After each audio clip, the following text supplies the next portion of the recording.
So today we've been talking with using yoga to deal with tragedy. So in the video, if you're coming in later, just below this one, we did a practice. It's about an 8-minute practice on really getting centered, dealing with our own emotions, and then also really being able to expand outside of ourselves and really feel that we're helping and doing good throughout the world.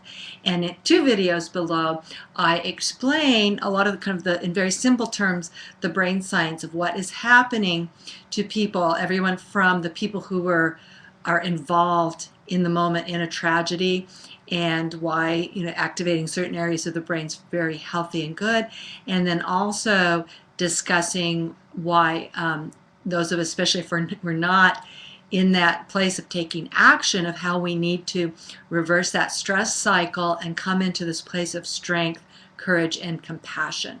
So if you want to review that or check that video out as well.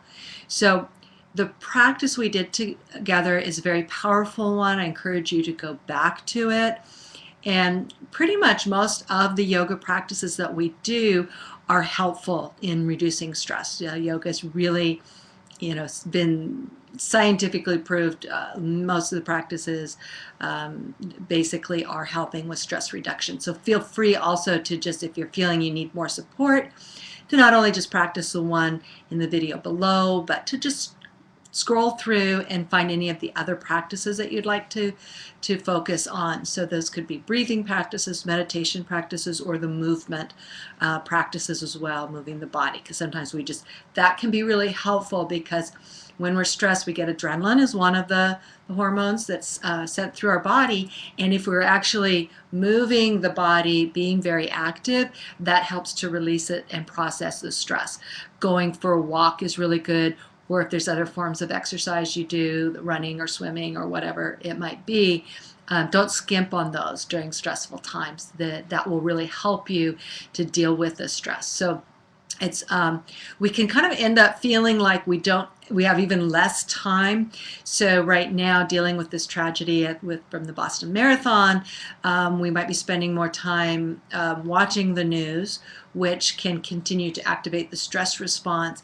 I really encourage you to minimize that. Wait till maybe there's a breaking headline where there's actually some new news. The story is not, once what happened initially, the follow-up is not a fast-moving story. And so to watch the images over and over and over again is not healthy for us, and it's not informing us.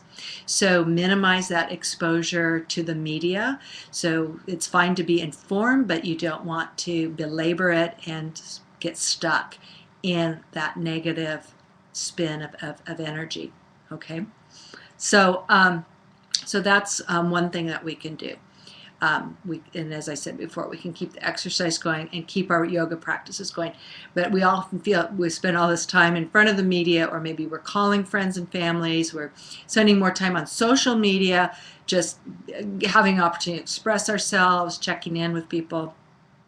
So then all of a sudden it's like time goes by, and we haven't done our exercise, we're not eating correctly, so forth. So just pause, just take those 2 minutes. Like I said, our practice just below this is an 8-minute practice that I strongly encourage you to do if you haven't done it yet, and to repeat. But there are many shorter practices that you can do. Just stopping and breathing deeply and pausing in the moment. The gratitude practices are very important. And if you scroll way back, there's some practices that I put on there during the time of the Sandy hurricane as well. So if you like those that are more targeted to those times, they're on there. So if there aren't any other questions, I just stay connected. Stay connected with this group, with coming Monday through Friday to the yoga room. If you can, come live. If you can't, that's fine. Come later, whenever it works in your schedule. And stick with your social media community. Dabney Poor will this evening be talking about in her social media manners Twitter chat about how the community, our social media community, can help us in times of trouble. And so for more information on that, you can go to Social Media Manners and or check out this information in the Twitter chat or just the Twitter stream, hashtag #SMGirlfriends, if you want to get in touch that way. And what I'd like to leave you with is something that Ruth Kaiser of Spontaneous Smiley, this is a great time to go to her website if you're just wanting to lift your spirits and smile more. It's just all full of smiles and smile stories. That's spontaneoussmiley.com. So Ruth had a post yesterday on Facebook, and it was a quote from Mr. Rogers. How many of you are old enough to remember Mr. Rogers? He had a children's show for years and years. And he said that when he saw something, when he was a child, that was very negative, a disaster type situation on the news, what his mother would say to him is, look and see how many people are helping. And in this same, that was so beautiful, because in this tragedy, focus on the positive. Look how many people were out there helping and are continuing to help. And we become stronger together and more compassionate and loving, so that together we can overcome the tragedy. Together we help overcome the darkness that's out there. So thank you, Ruth, for sharing that. I found it very inspirational and was really happy to share that with everyone. All right, take care. Bless you all.